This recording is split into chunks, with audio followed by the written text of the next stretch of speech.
Hello students, and welcome back to the Lore of the Iron Kingdoms with me, Professor Caster. And for all the new students, this is a lore channel for the tabletop war game of Warmachine and the role-playing game of the Iron Kingdoms by Privateerpress. And we're going to continue from our last Protectorate of Menoth warjacks collection. We're going to finish off all of their heavy non-character warjacks. So we got a lot to get through today to finish up. But before we begin, thank you guys so much for checking into class, and if you could please like, subscribe, comment, and please share these videos with your friends and fellow gamers. It does help the channel grow, it does help us keep this steam train rolling. And also again, thank you Privateerpress for letting us read your fantastic lore. But before we get into this, the question we are going to bring up today is, what are your favorite weapon qualities or weapon abilities? That being blessed, buckler, chain, pistol, shield, you name it. We're going to discuss it in the comments below, because nothing makes a weapon better than an additional ability attached onto its already very deadly capabilities. But without further ado, let's begin. Reckoner. Its name derived from scripture. The Reckoner is heralded in the annals of the Protectorate history as the nation's first purely purposed midnight warjack, a symbol of the Holy Crusade and an icon of the lawgiver. The Codex states, "He who is grand reclement is to the Reckoner of man, burning away the sins of the faithful with but the merest glance." Designed with this image in mind, and said to be an agent of Menoth in the end times, the Reckoner is a titan of steam and steel. From within the haze of incense that issues from its brutal mace, the Reckoner lights the way for the faithful with the blinding fury of the Condemner cannon as it charges across the battlefield, smashing through anything that stands in its way. The Reckoner was once constructed in secret, a triumph of the soul midnight will and dedication, a significant addition to the cache of weapons stockpiled while the Protectorate remained under the thumb of Signar. The Reckoner played a crucial role in the Caspia Soul War and helped pave the way for the faithful to cast off the chains of the non-believers. And yes, a Reckoner, a large beat stick, and a Condemner cannon, which is still just as terrifying. It might not light things up on fire as much as the rest of the flamethrowers they like to put on their warjacks, but definitely a very useful tool. Let's get into its, some of its stats here. Its initial service date is 604 AR. Its height is 12 foot even. Its weight is 8.6 tons. Its fuel load is 710 pounds. General use, 5.5 hours. Combat use, 60 minutes. And its armaments include a Condemner and a Consecrator. And its cortex is manufactured by the vassals of Menoth because, as we discussed previously, their cortexes are now homemade instead of them having to get black market or Black River substitutes. But let's get into its full stat line and see what its Mark 3 to Mark 4 changes are. Alright, it looks like we were looking at a speed 5, a mat 7, so its mat actually went up. Rat 6, so its rat actually went up. A defense of 10, armor 19, and this guy does have the trample, slam, and headbutt special attacks, and he also has immunity to fire. So that is pretty fantastic, and he has dual wield or dual attack, which means he can use his melee and ranged weapons in the same activation now, which is phenomenal. And let's check out his abilities. He has Ashen Veil. This model has concealment, and living models without resistance to fire suffer a -2 to their attack rolls while within 2 inches of this model. So as we've discussed before, that is a very useful ability because he always has concealment, so he gets a +2 to his defense from ranged attacks. And if you get him around a bunch of other models that you want him to protect, he gives them an overall basically +2 to their defense while within 2 of this model. And something I missed when I was reading over the actual stuff is I'm so used to them putting the abilities on the weapons now, I did not see they had the abilities written in the description below in Mark 3. But as we've all discussed, Mark 4 is a lot of updates there. So let's go over his weapons and see what he still has. We are going to start with his Condemner, which is a long-range cannon that he has. It is a Rat 6, a POW 12, rate of fire 1, 0 AoE, and POW 14, so this is a direct hit type of weapon. He has the Pistolier weapon, which allows him to shoot into something he's in melee with. It is fire damage, and it does do a fire critical effect. So if you roll a double on anywhere, the model is caught on fire, and he suffers from the fire continuous effect. The other ability that he still has on this weapon is Flare. On a direct hit, models hit by this weapon lose stealth and suffer -2 to their defense for 1 turn. So it's a lowering defense tool. So if he shoots something he's in melee with, he can lower its defense and hit it a little bit easier with his melee weapon, which is saying something. Since Mat 7's great, but if you're going up against something just a little bit harder to hit, always useful to lower their defense. And the ability to remove stealth on anything is very useful as well. And then his big old mace he has, the Consecrator, is a Mat 7, a range 2, POW 17, also has critical fire effect. And it's not a fire weapon, but it definitely does the critical fire effect because it is a guy that's, I guess, basically lit on fire from the inside. And beat sticks are beat sticks at a Mat 17. It's still a very, very dangerous. Yeah, so this guy is a pretty solid both melee and ranged combatant as well, with a range 12 and a reach of 2 on his, ranged and melee weapons consecutively. Yeah, makes him very dangerous. I haven't actually had to go up against these guys. I know he did come out during the Caspia Soul War to Signar's surprise. I imagine they were probably pretty upset that the Protectorate of Menoth did have actual combative warjacks and not just warjacks or laborjacks as they like to claim.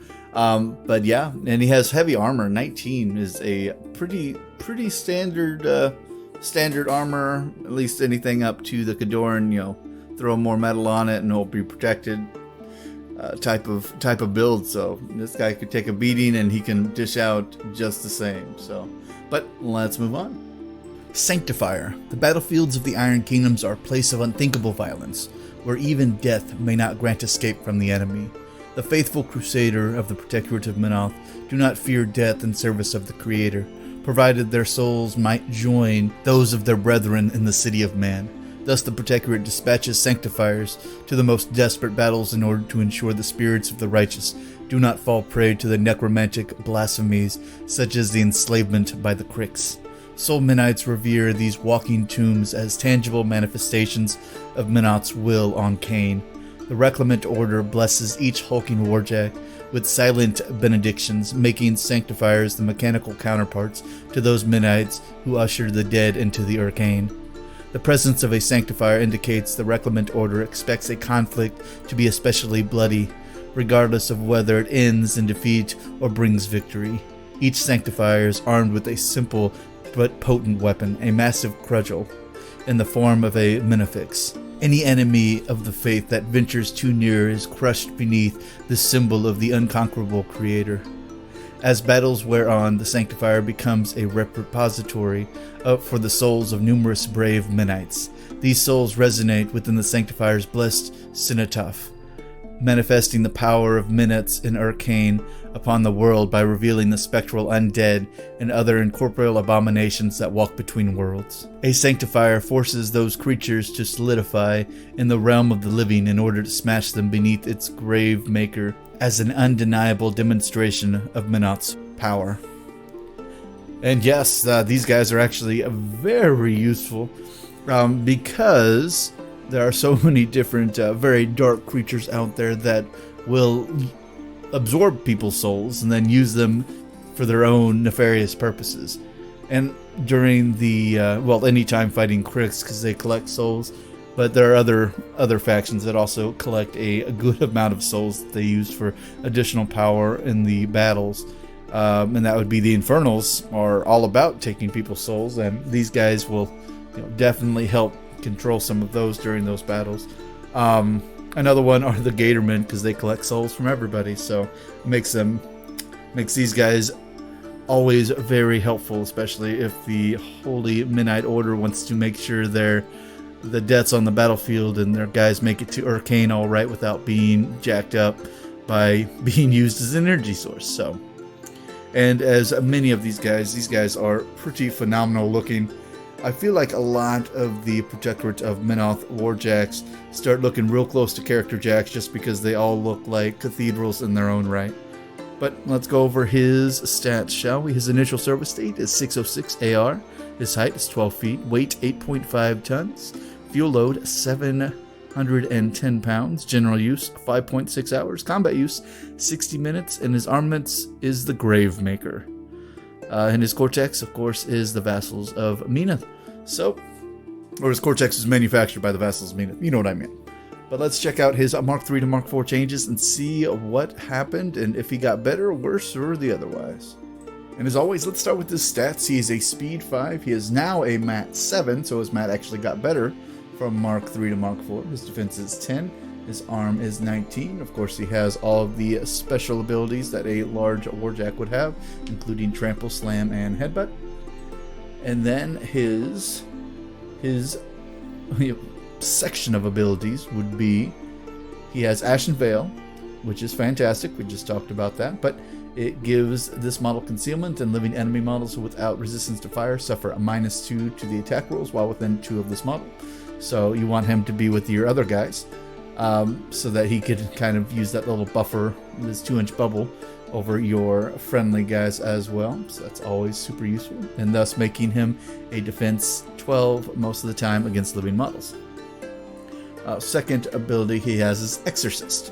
So while within 10 inches of this model, enemy models lose Incorporeal, which for a lot of people that use Incorporeal, especially the Gricks, this just shuts them all down. Or I believe there are some feats that certain Gatormen tribes use as well to give a lot of their guys Incorporeal. So this shuts all that down, brings them into the world of the living. So that is fantastic, and that's the same as he was in a Mark III as well. The last ability he has is Soul Taker, and Soul Taker Cenotaph. This model gains soul tokens. When a friendly living faction model is destroyed while within 10 of this model gains a destroyed faction soul token.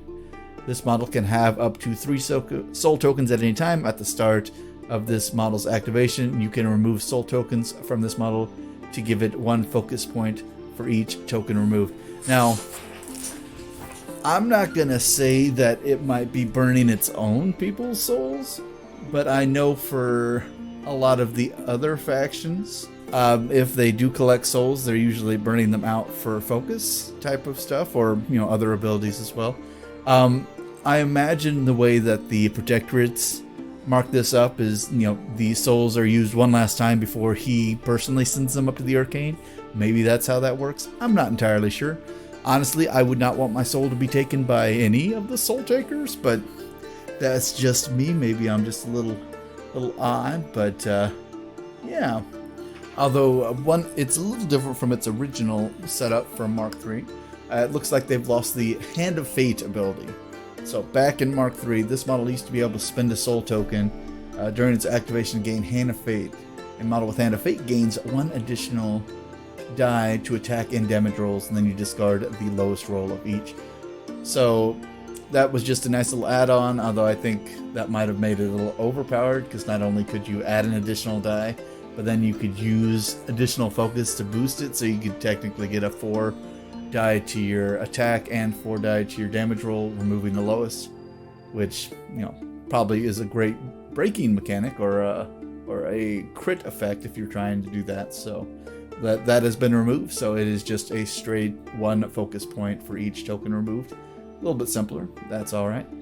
His weapons, now that we got through all of his abilities, his weapon, he has a standard open fist, Mat 7, range 1, POW 14, so he's punching pretty hard regardless. And it does have the open hand ability, so he can throw models as well. No additional abilities on that. He has his Gravemaker, which is a blessed weapon, so he can automatically hit incorporeal models if he wanted to, which he technically can because he has Exorcist, so that is the thing.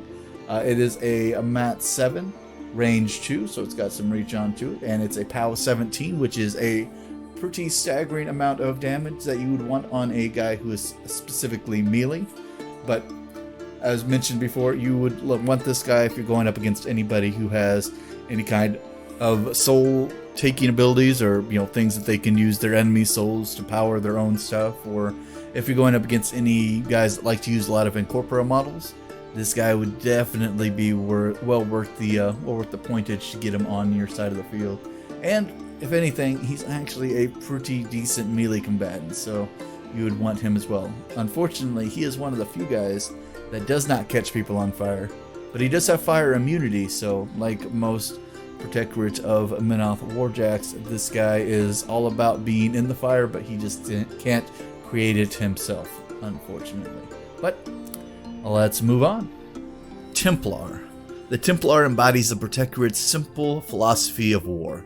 Smash enemies with overwhelming force from an unassailable position. The strength with which the warjack wields its iron flails is such that the adversaries are hurled back, their shields smashed, and their hands and armor crushed. Even as the Templar beats down enemies of the faith, it advances farther into their midst with unstoppable wrath. Those lucky few who survived its initial onslaught are doomed to fall beneath its inexorable enforcement of the lawgiver's will.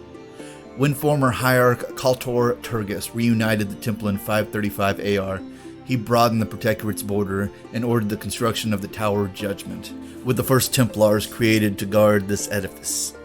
The isolation of the tower was such that the temple dispensed with the usual practices of convincing the Signarin authorities the warjacks were actually laborjacks. Freed from the pretenses, the Protectorate's artificers armed the Templars with simple but impressive weaponry, forever associating the warjack with defending the Protectorate's most important fortifications. Now Templars are a common sight marching among the crusading ranks of the faithful. And these things are pretty dang big for a laborjack. I always found that interesting how they got around with the whole, oh, it's a laborjack, and then, they happen to have these ginormous weapons that only a warjack could use. And then Signar's like, oh, they must be right. Of course, I imagine a lot of coin and jewels probably persuaded a lot of, people that went to go check. But let's read over his stats, shall we? He is 12 foot 2 inches tall. He is 8.4 tons. He has a fuel load of 759 pounds. His initial service date was 539 AR. His general use is 4 hours. His combat use is 50 minutes. His armaments include a shield and a flail, probably because he is a laborjack, so they just, gave him the weapons he needed. His cortex was manufactured by the vassals of Menoth, and he is currently in production because when it's simple, it's easy to make, and these guys are usually always going to be made, basically. But let's go over his Mark 3 to Mark 4 changes and see how much more damaging this simple laborjack is. And as mentioned before, he is huge. So his stat line, he is a speed 4, he is a mat 6, he is a defense 10, he is an armor 19. And he's pretty much just a very melee guy. He has all these standard abilities of a large warjack, which is slam, trample, and headbutt. And his special ability, which makes him useful to pull onto any army. Oh, also, he is one of the few Menoth warjacks that does not have immunity to fire. I imagine because they made him as a laborjack, that was not something that they could add on to at the time, but it doesn't make him any less efficient on the battlefield. One of his abilities that has lasted from Mark 3 to Mark 4 is Shield Guard. And Shield Guard is always good to have regardless of who is next to him, because he can take some damage. He is a large warjack. Shield Guard. When a friendly model is directly hit by a non-spray ranged attack while within 3 inches of this model with Shield Guard, you can choose to have this model be directly hit instead, and that model automatically hit and suffers all damage and effects. The model can use Shield Guard only once per round and cannot use Shield Guard if it's incorporeal, knockdown, or stationary. Shield Guard can only be used once per attack. So this is still a useful hit because he is swinging at a good 19 armor, and he has a shield, so his armor is technically 21, making him even more chunky, and he is able to take a good amount of damage, maybe slightly less than a Kadoran warjack, but definitely worth its salt for a large warjack that he is. But let's go over to his weapons. He has a shield, So he's mat 6, range 1, POW 13 on that shield. Pretty good shield attack on there, which also grants him his +2 armor. And then his melee weapon is a flail, which is a mat 6, range 2, POW 17 chain weapon, so it ignores shields when you're using this weapon. So if anybody you're going up against has a shield, he just goes around it, so you're automatically just hitting their armor. And the special ability on this weapon, immediately after the basic attack with this weapon is resolved, during this model's combat action, the enemy model hit can be pushed directly away from the attacking model, and after the enemy model is pushed, the attacking model can advance up to 1 inch. And this is called beatback, in case I missed that in the beginning. And a beatback is very useful because it allows him to get further and further into enemy lines, and especially if he has, you line him up with some focus, you can push the enemy in, a good 3 inches, and then you move him up 3 inches, and thus getting him into the attack range of slowing down entire units or just anybody around him, because then he's kind of a problem when he's in the enemy lines. He is not a super complicated warjack for the Protectorate. He is pretty basic, but very, very useful, because sometimes simple is best. And anytime having a POW 17 weapon and a shield with shield guard in a army is always going to be useful regardless. And he's not the most expensive of the heavies, so if you want him, go grab him. He's going to be useful regardless. But let's move on. Vanquisher. The Vanquisher is one of the more recently designed warjacks in the Protectorate's arsenal. Originally assembled in secret in the late 590s from imported parts and armed with distinctive midnight weaponry, this heavy warjack is as subtle as the faith it serves. In other words, not at all. Some say the Vanquisher was the first sign of the full crusade that would later come. The Vanquisher is a towering behemoth. Its great flail is a whirling harbinger of death. One arm wields the length of chain nearly as long as a man is tall, its end capped with a blazing star, a vicious spiked spear. It visits swift justice upon infidels, crushing limbs, heads, and torsos with one devastating movement. In addition to the perilous blazing star, the Vanquisher also wields a flame belcher that sends destruction from afar. The flame belcher uses heavy cannonballs filled with the refined form of Menoth's fury that requires only exposure to air to ignite. These shells burst on impact, spreading an oily blaze hot enough to melt metal before consuming itself. And yeah, because why not add at least one more flame to a Protectorate of Menoth's army? And I find that very funny, whoever wrote this. When they said as subtle as the faith it serves, in other words, not at all, because you will know if somebody is a Menoth worshiper, because they'll let you know, like many things. But yeah, he is a super deadly guy, and anytime they give anybody a flail or a mace, it just makes battle with them even more, destructive, because that's how that works. But yeah, he's pretty gummy. But let's read over his stats to see how he is. His height is 12 feet, weight 9.75 tons, fuel load 825 pounds, initial service date 598 AR, general use 5 hours, combat use 60 minutes. And his armaments include his flame belcher and his blazing star flail. And his cortex was manufactured by the vassals of Menoth, because of course he was created in secret, so they were probably doing a lot of experimentation to make these guys even louder and deadlier than they needed to be, but sometimes that's what Menoth likes to do. Or the Protectorate of Menoth, because Menoth is not directly, controlling this particular army, because that would be bad.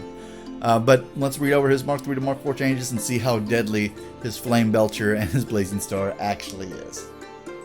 And we're going to start with this stat line. Like many of the large warjacks in Mark 4, he has the slam, trample, and headbutt attacks as well. He also has dual attacks, so he can attack with both his melee and ranged weapons, same activation. He has a grand speed of 4, he has a mat of 6, a rat of 5, nothing changed there. Defense of 10, and armor 19, nothing has changed there. No special abilities to speak of, at least not physically special abilities. And we'll just go over to his weapons then. His Flame Belcher is a rat 5, range 10, a rate of fire 1, AoE 3, which is kind of staggering for the amount that it throws out. It's a POW 14/8, and it is a fire weapon, and it causes fire continuous effect.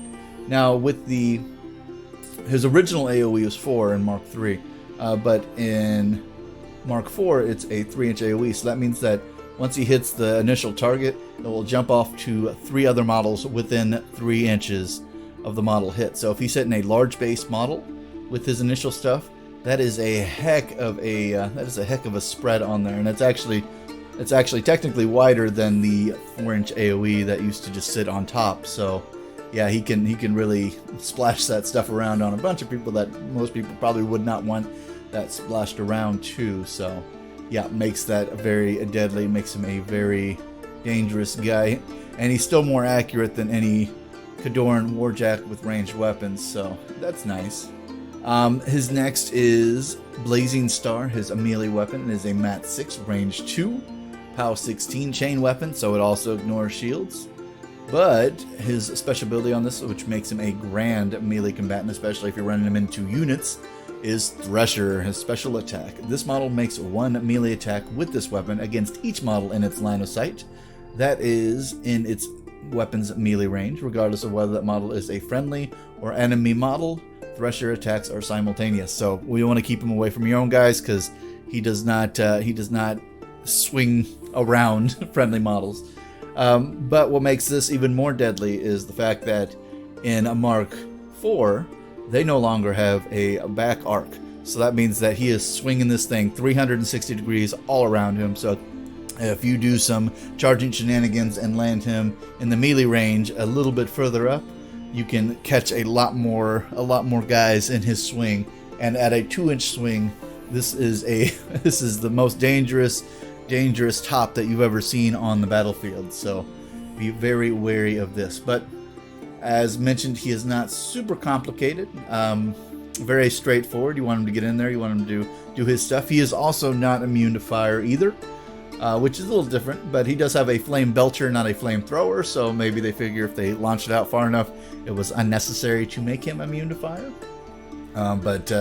Yeah, very, very useful for the large warjacks. But that is all of the non-character large warjacks of the Protectorate of Menoth so far in Mark 3.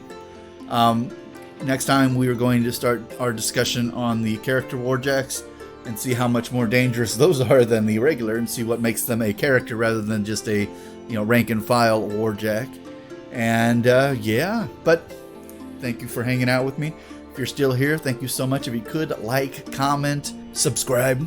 Let me know how you're enjoying this. Let me know if you have any questions. I always enjoy answering questions in chat.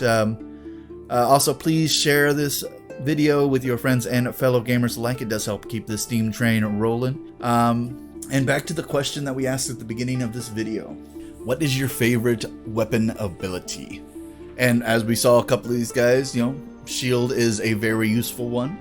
Flail, it seems to be very useful.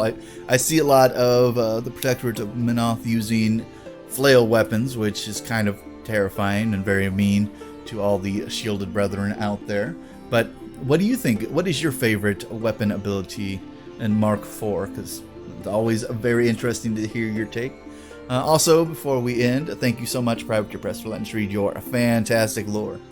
And as always, class dismissed.